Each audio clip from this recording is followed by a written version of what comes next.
صبح امروز در همه دانشگاه‌های عالی و مؤسسه‌های تعلیمی میانه و ابتدایی کسبی و مؤسسه‌های تحصیلات میانی عمومی حدود ولایت سوخت روز دانش و درس صلح خوب و خاطرماند دایر گردید. با شکرگزاری از صاحب استقلالی کشور و صلح و وحدت پایدار سخنرانی پیشوای ملت را بخشیده بر روز دانش در همه مؤسسه‌های تعلیمی قلمرو ولایت، نمایندگان مقامات اجرایی حکومت دولتی ولایت و شهر و ناحیه‌ها، خوانندگان، آموزگاران و راهبریت مؤسسه‌های تعلیمی نوابسته از شکل مملکتشان تماشا کردند. سخنرانی پیشوای ملت را بخشیده به آغاز سال خوانشی 2023-2024 آموزگاران و خوانندگان مؤسسه تحصیلات میانی عمومی رقم 18 ناحیه بابوجان غفورов نیز تماشا کردند و اومید به دستگیری و غمخوری‌های حکومت جمهوری تاجیکستان نسبت صحیح معارف و تامین رشد این ساحه حیاتاً مهم اندیشه‌های خود را بیان نمودند.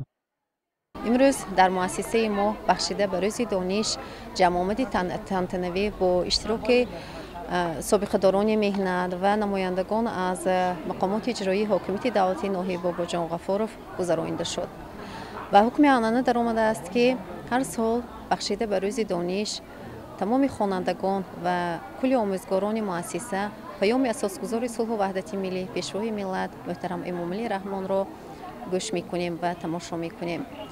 در پرتو دستور سفارش های اساسگذار صلح و وحدت ملی محترم امامعلی رحمان ما کلی آموزگاران تصمیم میگیریم در آینده هم کوشش میکنیم که باز هم صفت تعلیم و تربیه را بهتر نموده خوانندگان را در روحیه وطن دوستی خدمت به وطن تربیه نماییم. در مؤسسه ما تعلیم و تربیه با 3 زبان با زبان تاجیکی، روسی و ازبکی به راه مانده شده است. این حال در مؤسسه 1800 نفر طالب علمان و تعلیم و تربیه فرا گرفته شدند و 70 نفر آموزگاران سابقه دار و متخصصان جوان و تعلیم و تربیه سهم اندازند.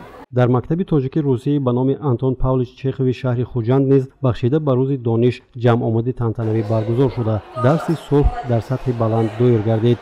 Российско-таджикская школа имени Антона Павловича Чехова приветствует всех присутствующих. Сегодня мы вновь открываем дверь в мир знаний и открытий, в удивительное и неизведанное пространство. В нашей школе начинается новый учебный год. Если в количестве российских учителей агар соли гузашта шумораи муаллимон ҳамагӣ 7 нафар бошад, пас имсол ба 20 нафар 3 баробар зиёд шуд. инҳо муаллимони синфҳои ибтидоӣ, муаллимони забони русӣ, тарих, ҷамъиятшиносӣ, муаллимони математика, физика, химия, биология, яъне муаллимони ҳамаи фанҳо ба назди мо омаданд. учителя из Российской Федерации. جایز به ذکر است که برای بهتر نمودن صفت تعلیم و تربیه در مؤسسه مذکور آموزگاران تاجیک و روس یکجا فعالیت داشته در سال خوانشی نو برای بلند برداشتن سطح و صفت تحصیلات 19 نفر دیگر آموزگاران از فدراسیای روسیه جلب کرده شدند. кушода шудани мактабҳои русӣ бисёр муаллимон ва талабагонро рӯҳбаланд кард. мехоҳам барои ин ба ҳукумати ду кишвар ташаккур гӯям. соли дуюм аст ки дар мактаби ба номи чехов кор мекунам. ман ҳамчун омӯзгор аз русия хеле шод будам ки бачаҳо фанни маро дӯст медоштанд ва натиҷаҳои хуб доданд. در برابر مؤسسه‌های تعلیمی دولتی سهم مکتب و کودکستان‌های غیر دولتی و خصوصی امروز در تعلیم و تربیت نسل نورس نظررس ارزیابی گردیده جلب آموزگاران از کشورهای خارجی دور نزدیک سال از سال زیاد می شود. بنا به اطلاع مسئولین خانه فرهنگ روس‌ها در شهر خوجند در مجموع امسال در حدود ولایت 50 نفر آموزگاران از فدراسیای روسیه به کار قبول کرده شدند.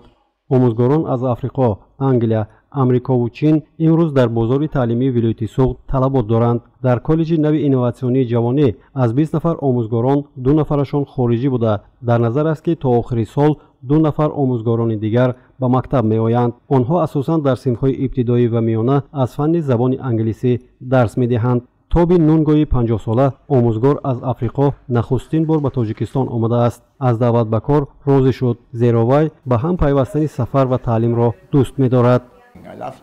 من از کنی آفریقا هستم. من کسب آموزگاری را انتخاب کردم زیرا من دانش دادن را دوست می دارم. من فعالیت مهنتیم را در آفریقا آغاز نموده 10 سال در چین، بعداً ترکیه و حالا در مکتب تاجیکی درس می دهم. تا به اینجا آمدن من حتی نمی دانستم که تاجیکستان کجاست. من با آموزش تاریخ، ادبیات و البته زبان شروع کردم. برای من این یک تجربه است. من یک معلم عادی هستم. بعضا سختگیر و هم مهربان شده می توانم. And then once you communicate, then we can go further. لیو مولکوین از بریتانی کبیر 8 سال باز در مکتب‌های خصوصی تاجیکستان در دوشنبه و ولایت سوغد درس می‌گوید. بنا به گفته او کودکان در همه کشورها یخیلند. تنها در تعلیم از اصول جالب استفاده بردن لازم است. Genuinely depends on the level I'm teaching. پرینسیپ تعلیمی من این است که اگر من با صنف‌های ابتدایی کار کنم، پس در درس‌ها من اصلا رسم‌ها و رنگ‌ها را استفاده می‌برم. اگر کودک کلانتر باشد، پس این کار با غنی‌سازی ذخیره لغت در زبان انگلیسی است. من در آمریکای شمالی، چین و اروپا بودم. در همه جا کودکان یخیلند. مهم آن است که به آنها کمک رسانیم تا آنها خواهش آموزش زبان انگلیسی را داشته باشند. It's the same the world over. شماره دقیق آموزگاران از کشورهای اروپا، چین و آفریقا معلوم نیست، زیرا اساساً آنها در مکتب‌های خصوصی ولایت سوغد درس می‌گویند. اما توجه راهبران مکتب‌های خصوصی و والدان به جلب آموزگاران از خارج کشور سال از سال می‌افزاید. در مؤسسه تحصیلات میانی عمومی رقم 18 ناهی باباجان غفورov باشد، از حساب جلب آموزگاران محلی نارسایی کادری وجود ندارد. در این مؤسسه نیز تعلیم با 3 زبان تاجیکی، روسی و ازبکی راه اندازی شده است. ماموریت مکتب برای فراگیری خوانندگان صنف‌های تاجیکی، روسی و ازبکی شرایط یکخیله فراهم آورده. روند تعلیم با هر 3 زبان خوب به راه مانده شده است.